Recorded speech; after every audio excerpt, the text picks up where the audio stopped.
Hello friends, நம்ம இலக்கிய சீரியலில் அடுத்து என்னென்ன சுவாரஸ்யமான விஷயங்கள்லாம் நடக்க இருக்குன்ட்டு இந்த ஒரு குட்டி ப்ரமோவை பார்த்து தெரிஞ்சுக்கலாம். நம்ம சேனலுக்கு நீங்கள் இப்போ தான் முதல் முறையாக வரீங்கன்னா மறக்காமல் சப்ஸ்கிரைப் பண்ணிக்கோங்க.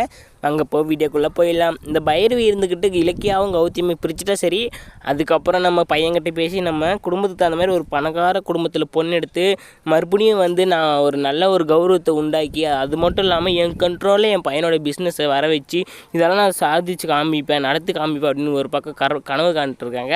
நம்ம கௌதம் என்னதான் நம்ம இலக்கியா வெளியே வரணும் அப்படின்னு சொல்லிட்டு அவங்க இந்த டீலுக்கு ஒத்துக்கினாலையும் இந்த மாதிரி நீங்கள் இலக்கியாவை வெளியே வர வச்சுருங்க, நான் பிரிஞ்சிடுறேன் அப்படின்னு சொல்லிடுவார் வேறு வழி இல்லாமல்.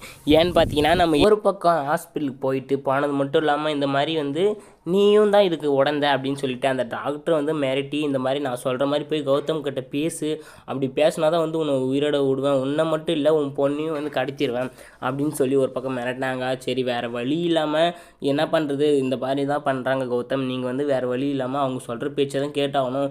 ஏன்னா அவங்க கேஸை ஆஃபீஸ் வாங்கிடுவாங்க, நீங்களும் நினச்ச மாதிரி இலக்கியம் வெளியே வந்துடுவாங்க.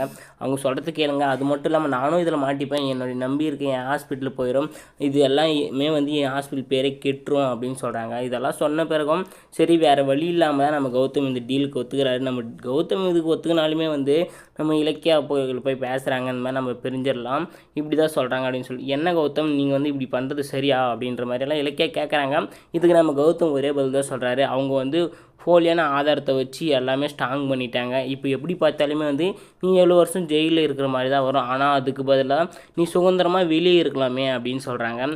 நம்ம இலக்கியா இருந்துக்கிட்டு உங்களை பிரிஞ்சு இருக்கிறதுனா எனக்கு ஜெயிலே பரவாயில்ல அப்படின்னு சொல்கிறாங்க ஒரு பக்கம். இல்லை நீ அப்படிலாம் பேசாத, ஃபஸ்ட்டு நீ வெளியே வா, அதுக்கப்புறம் நம்ம என்ன பிளான் பண்ணுமோ அதை நம்ம பண்ணிக்கலாம் அப்படின்னு சொல்லிட்டு நம்ம கௌதம் சொல்கிறாங்க. இப்போ பிளான் நம்ம கௌதம் என்ன யோசிக்கிறான்னா, இப்போதைக்கு நம்ம இலக்கியா ஜெயிலை விட்டு அவங்க சொல்கிற மாதிரி அவங்கக்கிட்ட சொல்லி வெளியே வர வச்சிடலாம். அதுக்கப்புறமா நம்ம அவங்க பேச்சை ஒன்றும் கேட்கணுன்னு ஒன்றும் கட்டளை இல்லை அப்படின்னு சொல்லிட்டு நம்ம கௌதம் முடிவு பண்ணிக்கிறேன். ஸோ இந்த வீடியோ பிடிச்சி லைக் பண்ணுங்கள், கமெண்ட் பண்ணுங்கள், மறக்காமல் சப்ஸ்கிரைப் பண்ணுங்கள்.